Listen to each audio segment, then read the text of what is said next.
Do you have any information in regards to land grabbing, or you're aware of any person who has been evicted and their property destroyed because of land disputes?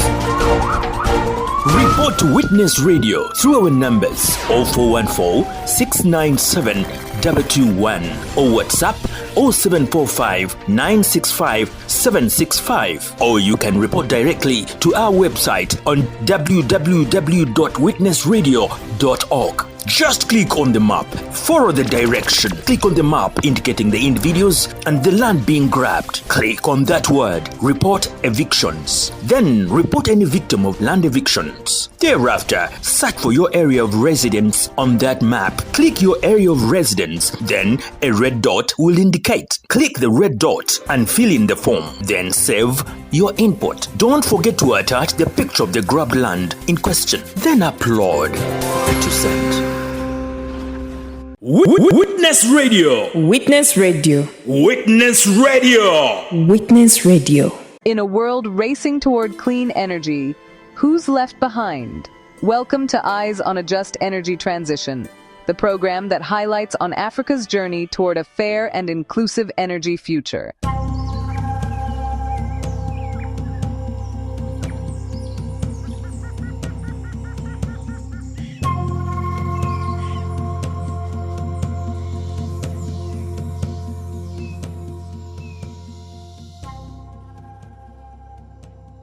Hello, our dear listener. Welcome to Witness Radio, your trusted voice. You are listening to Eyes on a Just Energy Transition, where we take you to an informative journey of energy transition across Africa. And this is the Witness Radio series program, the media in renewable energy. In this series, we are using the power of the media to shine a light on Uganda's journey towards clean, sustainable energy. To listen to us, visit our website www.witnessradio.org or visit Google Play Store and download the Witness Radio app. And in case you would like to reach us out, please chat with us on WhatsApp +256 745 965 765 or by calling us directly on +256 414 697 221, and we will hear from you, or on all our social media platforms. Now, you should know that the renewable energy transition journey is still on, and the government is working hard together with the partners to transform Uganda with renewable energy so that all Ugandans can now switch to new energy technologies of clean energy and cooking and stop using the ordinary forms of firewood and charcoal. But today we bring you some experiences from an ordinary person who has and is still using clean energy in his day-to-day life. Salong Muyomba Lawrence, an ordinary person who has tested and is still using clean energy in his home. Now, Uganda's energy transition plan is on with the increasing efforts by Ministry of Energy together with partners, new technology being introduced, and all of this geared to ensuring that the Ugandans embrace the struggle and benefit from it. And environmental conservation is one major aspect the country is working tirelessly to achieve. A focus on livelihood sustainability through improved energy access to explore how renewable energy improves livelihoods, economic resilience, and community development. Now, we would like to understand from Salongo Muyomba what the issue of renewable energy sustainability really is to the local community. Thank you so much, Mr. Mwiri. I think the issue of renewable energy has a transformative potential. But it is critical to understand that there are very many underlying issues today which have to do with cost, affordability, accessibility, and utility. So meaning, to understand renewable energy, those are things to do with solar, hydropower, so issues like that. And clean energy is a shift away from biomass like based fuels like charcoal, firewood, to more healthier or clean, efficient cooking solutions like LPG gas, cleaner cooking stoves or improved cooking stoves, electric cooking. We can talk about the cookers and all that. We have biogas, ethanol, and briquettes. So we are looking at moving out from the use of charcoal because of its hazardous commitments and degradation to the environment, to these energies I've talked about. Yes. So, renewable energies, there's a transformative potential, I repeat, but it is critical to understand that there's a barrier of issues to do with cost, affordability, accessibility, and utility. Okay. But when you first encountered this renewable energy, when you first encountered it, what came to your mind? What was this to you? Living in an urban setting, it is a must-have in certain homes. Because if you are to, for example, warm food or warm milk for your child at night, there's no way you're going to light charcoal. You are most likely to use either gas or an electric cooker to warm up this. At that time of the night, maybe the kid is crying at 10 or 2. You cannot use a charcoal stove. The time it takes, the kid would have already irritated you. So it's like a must-have if you are living in an urban setting. Yes.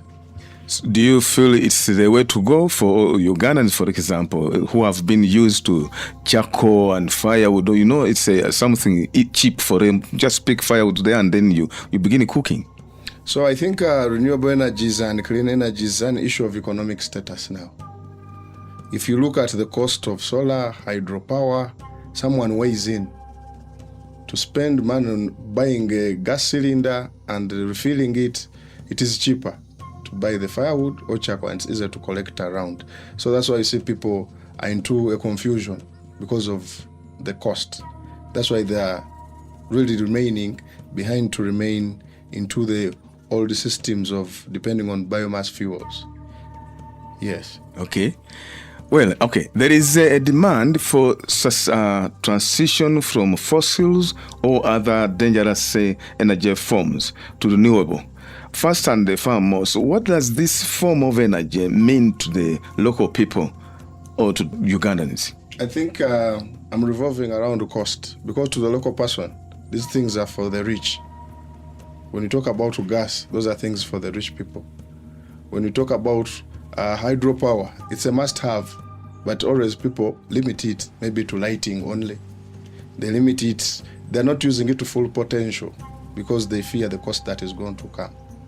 If you look at the cost of Yaka now, someone will say switch off the outside lights at night to save power, but they're more exposed to risk of thieves when you switch off this power, but they're trying to save because the cost is high. Okay. So the cost is the problem. There are many other underlying issues, but to a common person at the community level, the issue is to do with cost. Okay. Right, okay. Tell us in some details, at least, Salongo, how renewable energy really improves lives. What happens? Yeah, I think renewable energy has a high impact in improving lives if managed from the end user's perspective. It can help create jobs. It can help improve the innovation gaps. It can help improve gender balance. With gender balance, I mean the status of women today. So women today, one, they're being kept behind because of using the old biomass fuels. Okay. Look at a lady who has to go and work, but she first has to light a charcoal stove. Yep. All that time spent. So I think uplifting the status of women, this goes very far when we talk about bringing clean energies in making them more comfortable. Today we see husbands beating their wives because there's delayed time to cook food. He has come at home and the food is not ready, so he beats the wife. But imagine there's a gas cylinder. It is faster. So the husband will find the food ready and on time. But we are not saying that is the way to go. What we are saying, it can uplift this status that still and do a lot of behavior change. So still it can help directly to create environmental sustainability. When we talk about gas, you're reducing the use of charcoal, which leads to cutting of trees and all that. So, and also health. I talk about health. Yes. We see the cleaner energies are healthier because look at the soot that comes from the charcoal and the firewood. A woman who's exposed to this for over 20 years is likely to have chronic issues to do with their respiratory systems with time. So I think it is critical we look at clean energies as a way forward today to improve people's life. Okay, so you talk about the woman. So you mean this saves the woman's life, especially gender-based violence, at home? Yes, it has I think it can create a very big correlation with the domestic violence, especially in the low-income settings. The local saying, the way to a man's heart is through the stomach. So this delay, we have seen these cases of domestic violence resulting from the wife delaying to give the husband food. So, but with these clean energies, I think there's potential to transform this whole situation. And the woman also to attend to other things than always be blowing firewood that is going off. You see, she has time. If she has lit the gas, she can go and do other things. She can attend to her own personal things, which help to make her happier, to make her more productive than spending the whole day blowing firewood that is maybe wet or is not getting lit. Okay, right.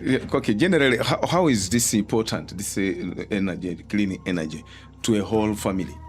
I think it is very important because it improves nutrition. One might ask, how is that related?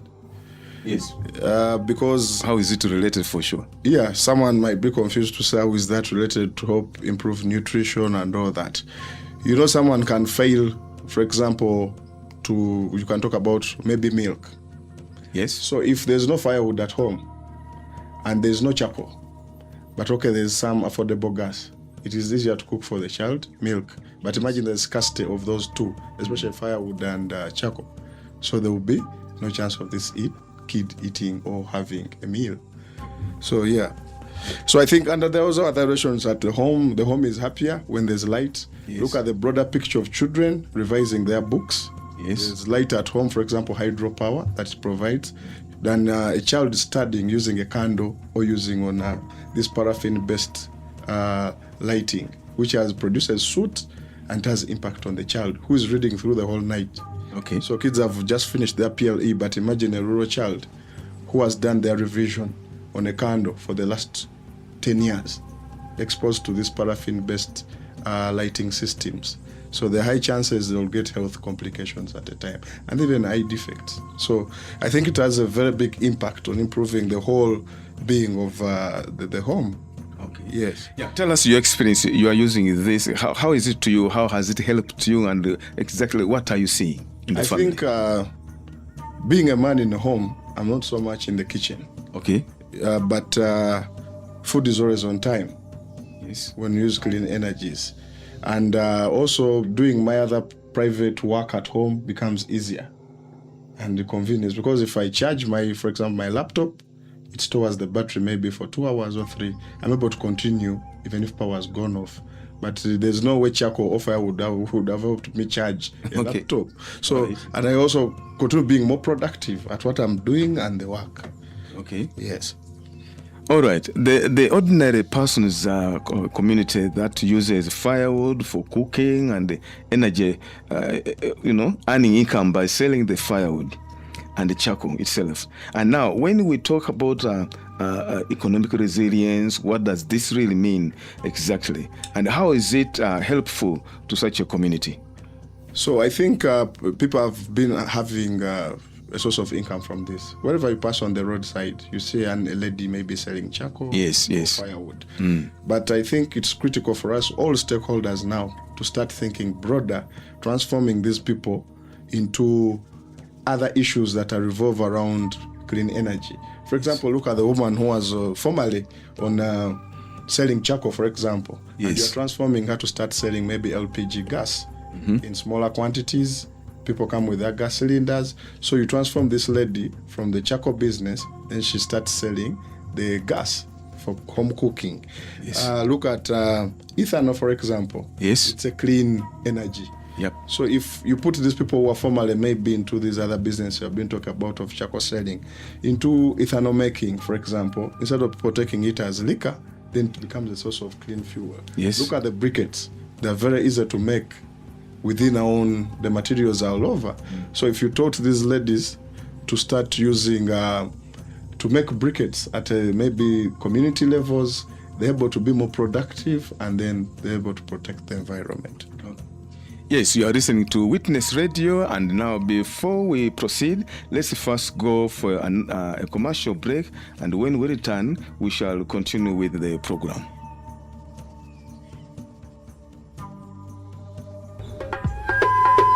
Farmers, do you want to learn essential agricultural practices and benefit from your land?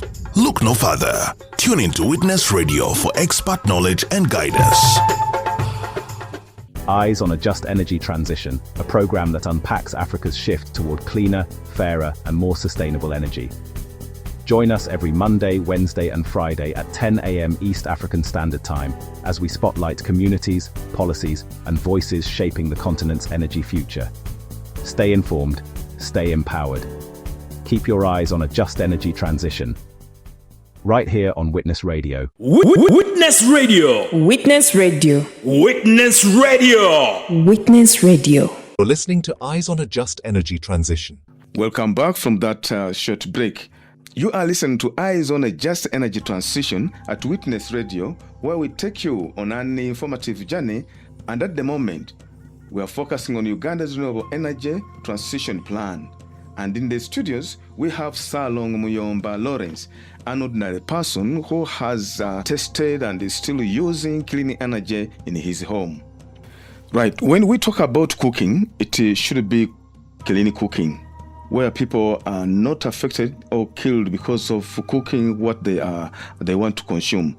And in our first episode, we learned that there are a number of people and young children dying because of cooking effects.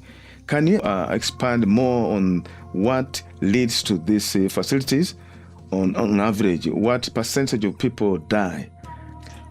How should these death occurrences be prevented or minimized? And in other words, what should clean cooking look like? Thank you, Mr. Muri, for that question. About deaths, it's an established fact. I think around 16,000 premature deaths occur in Uganda every year among children. You have seen cases where children are locked up in the room, the charcoal stove was left on, the mother has gone to hustle. Whichever job she's doing, but she has gone to hustle, you find the home burnt because a stove that was left lit and the children went to sleep. You have seen children die from suffocation. So, and also that is around 16,000 premature deaths among children. There's also 13,000 occur every year from illnesses, respiratory illnesses that are coming from the long-term exposure to these bad fumes, especially carbon monoxide that comes from the cooking that is affecting adults over time. You might not feel it now, but after some years, it affects you and causes respiratory issues. Yes. So it's an established fact that 2.93% of all deaths in Uganda are attributed from this fossil kind of cooking. So it looks as a small percentage, but it is part of a rising problem. It's the smoke thing. Yes, it's a smoke thing, but exposure over time, and then within a house that has poor ventilation. So you find the issues of suffocation that usually kill children. So we are seeing the biggest victims of these are women and children, because women are always the ones in the kitchen. So our plea is big to the rising status of women today, to see how this can be improved, because it is affecting already the most vulnerable groups, who are women and children. Okay. So avoiding this, I must say, my idea is we can do this through one sensitization of people about the dangers, and also creating safer cooking zones within homes, even for example in urban centers. Yes, can do the sensation about this. Then also investment in public health research about the impact of these respiratory diseases. Then creating, for example, manufacturing these products with, for example, like if you were to use briquettes, they're better substitute than using charcoal because they produce less fumes. Okay. Yes. So what green energy means to me is minimizing pollution and low greenhouse emissions, if not zero greenhouse emissions. Zero greenhouse emissions. Yes. And when they say zero, what exactly what they mean? I mean, it's a target that is very hard to achieve, but we say at least we minimize to the best to zero. But this continue. You might not find it at home, but it's coming from pollution of a car. But what we are saying, greenhouse gases are those emissions that are coming from the burning of fossil fuels. So to reduce it to a level where it's minimized, it's not very dangerous like yes, to, its to impact to human life is minimized and to the environment. Okay, if we talk about commercial like benefits, explain to us what community development means with renewable energy. Yeah, I think clean energy projects and renewable projects have a lot of potential. Yes. To create jobs. Okay. To create energy independence. Right. Yeah, there is also improving quality of life.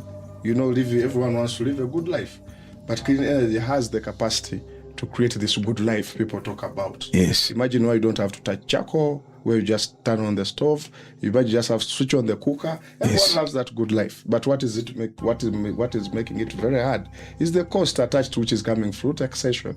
So okay. if you reduce the taxes on, for example, the cookers that are coming in, you say, okay, if we are moving towards this clean energy, let's reduce the taxes that are being charged on the cookers. So if you reduce that cost, this will be affordable by people that even create innovations at the universities. Children come up with easier innovations in gas cooking, for example, creating cheaper gas stoves and all that. Clean energy and improved stoves. Yes, there's a lot of potential in these clean energy and renewable projects. Okay, now, they recently Uganda hosted a conference that was the Renewable Energy Conference. It was the 5th one, and we say it actually REC. The 5th REC conference just ended a few days ago in Kampala, Uganda, with a call on Ugandans to balance environmental conservation and livelihoods. Okay? So, to you, Muyomba, can you share with us what this statement to you, what it means in details a bit? I think this was the Regional Energy and Climate Change Conference that took place around 28th to 30th of October in Kampala. Yes. A lot was discussed. As you said, everyone is looking for the balance. Okay. So what we are talking about, the balance, is not to evict communities. Okay. Or structure people to poverty, because you are creating maybe good energy processes or good energy projects. We are not saying we want to see that you don't make people drop into poverty, but you create alternatives for them. Because if you are saying we shift away from the charcoal, we shift away from the firewood, the poor depend on that, and many homes depend on that. But as we are taking these measures, make sure people are not falling into poverty, but you are creating alternatives. I gave you an issue where you are saying a woman who was formerly selling charcoal, teach how to make briquettes, for example. Okay. And she starts now selling briquettes. Right. That's now giving an alternative, because she will ask you, or he will ask you, that one who is selling charcoal, you are telling me to stop. The way you had the directive that was passed by the head of state, that stop charcoal burning around, they stopped the movement. Yes, it's fine. But these people are depending on it. So you never give them another alternative. Let's learn to give, as we bring policies, give people the other alternative. It should not be just stop. But if you tell me to stop, what is the alternative? Make electricity cheaper. I think Mr. Mwiri must be very sure the cost of electricity is around 756 cost per kilowatt, which came from 250 shillings per kilowatt. So to no more Uganda, this is a big cost. And what is surprising, the electricity is made here. It's manufactured here. So these are things that we need to be critical about. I call there are dynamics involved, but people should be at the center of everything, not the profit making that is around the energy projects. So let's look at these as critical. Balancing, don't push people into poverty, give them the alternative. So as you bring any new issue within this clean energy and renewable projects, don't push away people into poverty, but give them the alternative within that. Yes. Do you see this happening very fast, or it will take some time? Thank you, Mr. Mwiri, for that. I think the journey is possible, but we are not yet on track. I think because, one, everyone is working in silos. There's no comprehensive framework that is bringing everyone on board. The private sector is on their own, we are after profit. Government is extending to other countries, which is creating confusion within people. You are giving other people power, but here it is expensive for us. So we are in silos. So that's why I'm saying the journey is possible, but we are not on track. So everyone, all stakeholders, need to come into one place and understand the reality that people are most important. To you, who is responsible for all this? I think everyone must be involved. Okay. From the lowest level, but they should use a bottom-up approach. And where does it leave the ordinary person down in the grassroots there? That's why I said if we are to use any approach in today's policies, it should be a bottom-up approach. Involve the communities in these policies. You know, to take people onto the elitist models, people who are educated. Okay. Proposals have become proposals. Yes. But people have better proposals on the ground, although they're in the local language. Yeah. Someone can give you a better alternative, a cheaper alternative, which they have grown up with, than someone who's educated, who has never been into a life of, for example, a rural person. So if you taught a rural person, for example, how to make briquettes, all the materials are available. For example, if you gave a rural person, they can teach you how to make an energy-efficient stove. I grew up in a rural setting. Mm-hmm. We used to make stoves out of anthill soil. Yes. And they used to store some heat for some time, even if they would warm up sauce. Sure. But this heat that was left in the clay, that is technology. Yes. Technology is not about what we think it is. We're talking about innovations, and we should push for local innovations, the grassroots innovation, because it is, people accept it easily because it is within them. Okay. So I think the government should come from up there. They should come from those big cars. They should step away from the offices and come and see the local people, talk to them. Much as they might not have gone to universities, but God gave them their natural knowledge. Sure. So now they survive within the environments. So I think the biggest focus now is the people. Talk to the people. They know what to do. Let's not minimize them because we have the books. They also have the books, which were naturally given to them by God. All right. Yeah. Wow. Okay. What would be the areas of focus in implementing this statement? So I think, as I've told you, I'm an advocate of bottom-up approaches. Okay. So if we are to focus anything anywhere, the local people should be first. Local people? Yeah. Okay. The consultants should come last. And we need to see the voice of the people in the proposals. These are the proposals. You see when they're writing, for example, an energy project, they're bringing consultants from abroad. You are seeing consultants from China. You are seeing they're coming from that side. The people who need the projects are their own consultants. They're local Ugandans. Yes. And the consultants. Yes. You ask them, they have the knowledge, but they have no power. Sure. You have made them powerless because they can't speak. Just tell them to give you innovations about how to save charcoal. You know, local have grown up seeing women, for example, you know the last ashes of charcoal? Someone can use that by pouring onto other charcoal, and the fire is stored for some time. So let's look at such innovations. Okay. Yes. Right. Because they're within the local people and they suit within their understanding. Okay. They're bombarding something so foreign. Right. Yes. Right. Okay. Let's go for just another short commercial break, and when we return, we shall proceed from there.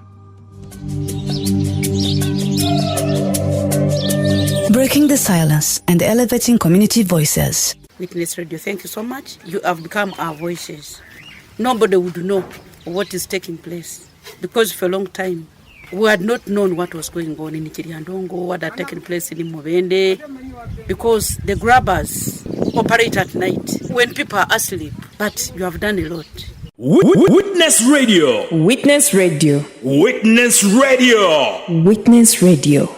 In most cases, you're tuned into Witness Radio, where truth meets the airwaves. Stay with us for real stories. Witness Radio, your story, your voice. Land grabbers are not known, victims cannot be traced, and loss of property and livelihood goes unnoticed. Witness Radio. Witness Radio. Witness Radio. Witness Radio. You're listening to Eyes on a Just Energy Transition.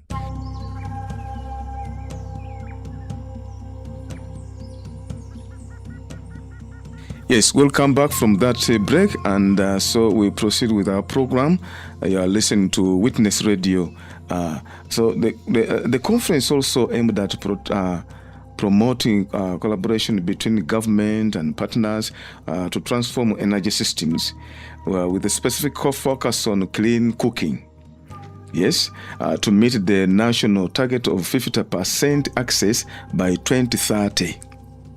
Yes. So to you, Muyomba, I know you were listening to maybe you attended the conference or you listened to it and you followed what was taking place. Yes. Can you share with us the gaps or challenges that seemed to have let down the collaboration efforts in the renewable energy? I'll first begin with my biggest point that I talked about earlier. Okay. Everyone is working in silos, which you would call isolation. Everyone is on their own. Yes. You get it? Yeah. Everyone has their target. The consultant wants the quickest money in the shortest time possible. Yes. The private person wants the biggest profit possible. So the politicians want to win votes. Sure. Everywhere. That's why you see the extension is in Sudan, it is in Congo for the East African integration. Yeah. Everyone here is coming in with a calculated interest. Yes. But why can't we cut these interests, sometimes which are very selfish, because they have the wrong intentions? Sure. So we need all the partners. It is not a one, let's not put the main focus or the blame to government. Everyone needs to come on board. Sure. The taxation policy. Can we look at the taxation policy on clean energy? Yes. Look at the cost of gas. You get it? If you look around the surrounding countries like Kenya, Rwanda, yes, gas is cheaper. Mm-hmm. So can we talk to the URA, for example? Yes. It's not only the government to understand that when you tax, it's a direct relationship. When you set a high tax, you're going to get a high value product. Yes. Or a high cost product. Yes. Which most Ugandans can't afford. People are struggling to survive. Yes. On a daily meal. They're struggling. They're even skipping meals. They're telling them to buy a gasoline of 120,000. Yes. And they're failing to pay school fees of 20,000. Sure. So if you made gas so cheap that is affordable to Ugandans, then we move, for example. Okay. So if you see, there's also limited financing. Limited finance. Yes, limited financing into for example, the solar microgrids. If government puts some money into it with big financing, yes, we are doing the dams, but this is on credit. May I say, someone is demanding you their money. They're managing the dam, and you have to pay for over 20 years. For them, they're saying we want our profit back. So what can we do? We have the engineers here who have done electricals. Sure. Can we put them on board that we manufacture using at least 80% of manpower? Okay. The time that we have spent into this development process, we have the capacity of the Ugandans to do our own, for example, power grids. Yes. So I think we need also at the local level. Yes. What happens? There's need to change maybe the patterns and the behavior. There's need, for example, for behavior change. You find someone's just a behavior change. You tell you her, when I cook on firewood and charcoal, meat tastes better or the food tastes better. Sure. But the matoko on gas does not taste like the matoko on firewood. That is a behavior problem. So tell me about the attitude. Is that an attitude or what is the attitude then? One, I think, is just because this is how we've been brought up. But also gas can cook matoke and you eat it and it's tasty. So we need also to in touch the local people to understand this, that the way now, for example, there you'd invest in these catering children, these students of catering, to understand how to cook with gas and something comes out tasty. We've been to hotels. Rarely do they use firewood, but when they serve you their food, it is tasty. Okay. So I think the behavior change also now at the local level has to change. Right. That's why you say you can find I have gas, but somehow you say I want some roasted meat on charcoal. Yes. So there's that behavior that has to change. That even in the oven of a cooker, they can roast. Can do the same. They can do the same. Okay. Yes. So it is a one-one. It's a wholesome thing. I see. Yes. Okay. Now, the target is 50% access by 2030. That's what the government is targeting. And we see the journey closing in with only about 4 years to go remaining, okay? Do you see the journey smooth and the target achieved within just the remaining period? I think it is a broad future. It's not very clear. Because I think there's no commitment. There is no commitment? There's no commitment. No one is committed seriously. I'll go back to my first starting point. I told you the three things: cost, affordability, accessibility, and utility. If we just looked at, for example, reducing cost, the immediate effect of clean energy products. If you looked at making it which makes it more affordable, which is the affordability I told you. Many people are going to enroll on 2 gas. Many people are going to enroll, for example, on 2 briquettes. Yes. Teach them how to make them. Yeah. In a small backyard, someone can make some pieces and they'll survive when the charcoal is not there. Or they do an energy mix. They can put small charcoal, then the briquettes. So it's something like that. Right. Then also talk about accessibility.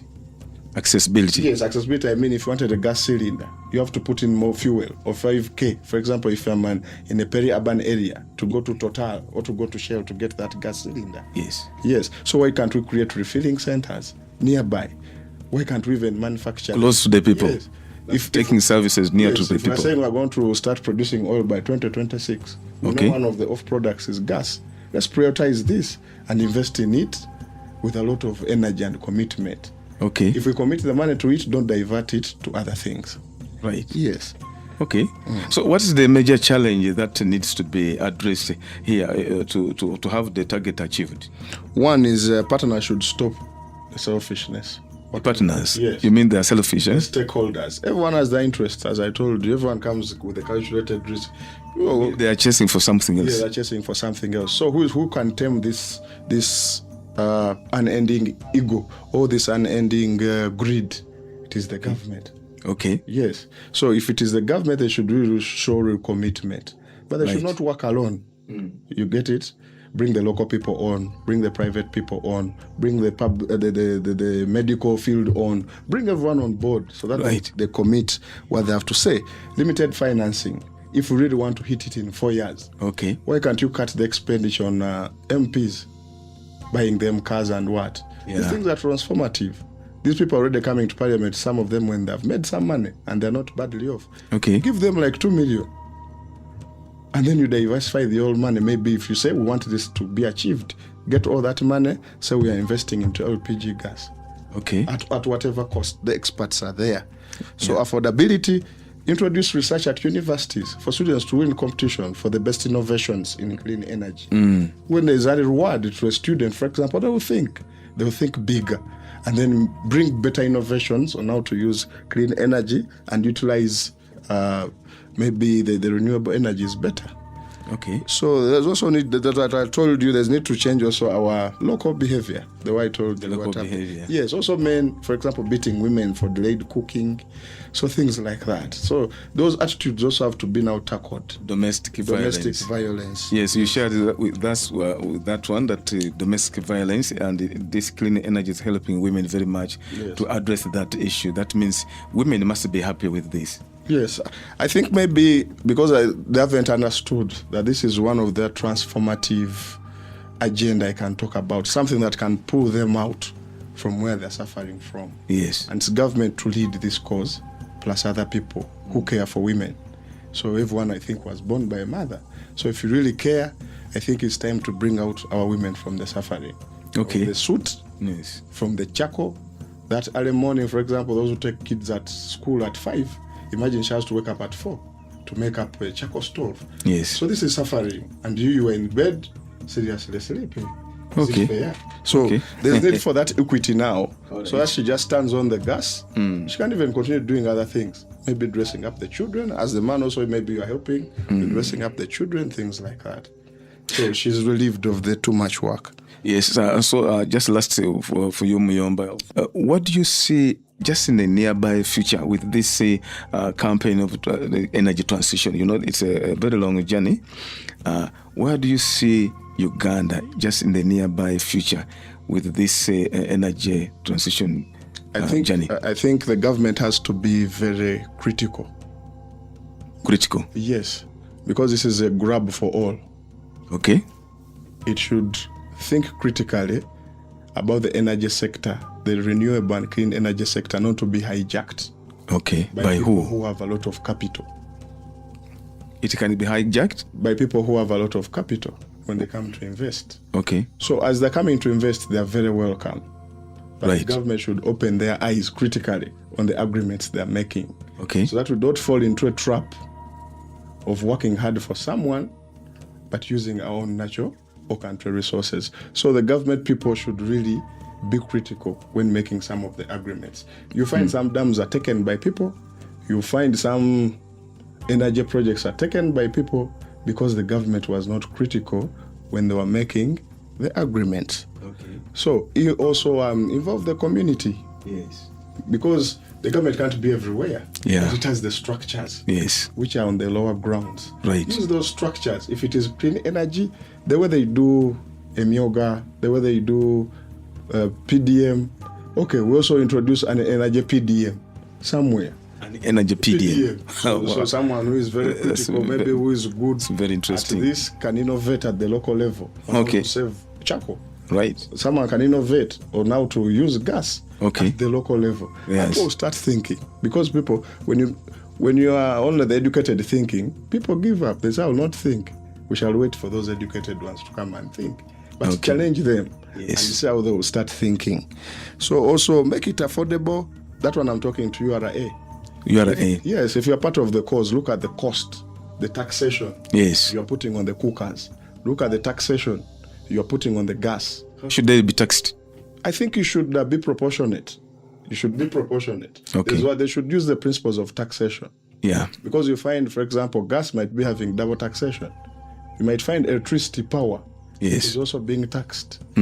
So what are we saying? You see, when you pay for power, there's VAT, all those things, those costs. Scrap them and make it very cheaper for people so that it is affordable. Yes. So I think critically, education is also key, and sensitization about environmental education. Yes. So that people come to appreciate. You see, yes, it is good to maintain the good environment. We use it sustainably. Yes. So through this, that balance, as don't push people into poverty, but as you bring the projects, give them alternatives. Right. Yeah. So thank you, Mr. Mwiri. That's what I had to submit on that. The world is moving toward renewable energy, but will it be just for everyone?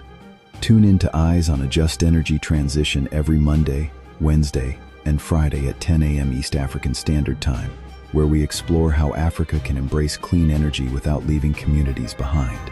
Because justice must fuel the transition. The energy future is here, but who benefits? You're listening to Eyes on a Just Energy Transition. Well, thanks a lot, Salong Muyomba, for sharing that experience with us. And it has been a wonderful moment for us to have you at Witness Radio talking about one important issue, and that is clean energy. And as we wrap up today's episode, you should be aware that Uganda's transition journey to renewable energy, especially clean cooking, is ongoing, and it requires you to embrace the efforts to transform your day-to-day life. And before we end the program, please, if you want to listen to us, visit our website, which is www.witnessradio.org, or visit the Google Play Store and download the Witness Radio app. And in case you'd like to reach us, please chat with us on our WhatsApp +256 745 965 765, or through calling us directly on +256 414 697 221, and we will hear from you, or on all our social media platforms. Thank you for keeping it locked on Witness Radio. Stay tuned, stay informed, and stay inspired to be part of energy revolution. Please do not forget that Eyes on a Just Energy Transition airs on Witness Radio every Monday, Wednesday, and Friday from 10 a.m. East African Standard Time. Catch us again, same time, same radio station. I am Will Stephen, your host.